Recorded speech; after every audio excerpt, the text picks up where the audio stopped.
মুহাম্মদ সাল্লাল্লাহু আলাইহি ওয়াসাল্লাম এই কাবা শরীফের পাশ থেকে অর্থাৎ মসজিদে হারাম থেকে মসজিদে আকসা পর্যন্ত গেলেন। এই যে মসজিদে হারাম থেকে মসজিদে আকসা পর্যন্ত গেলেন, এটাকে বলা হয় ইসরা। কি বলা হয়? ইসরা হলো রাত্রিকালীন সফর। কি বলা হয়?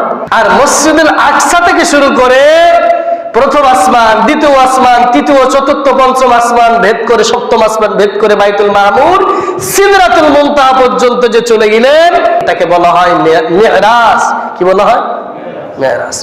উরুস থেকে মিরাজ, যার শাব্দিক অর্থ হলো সিঁড়ি।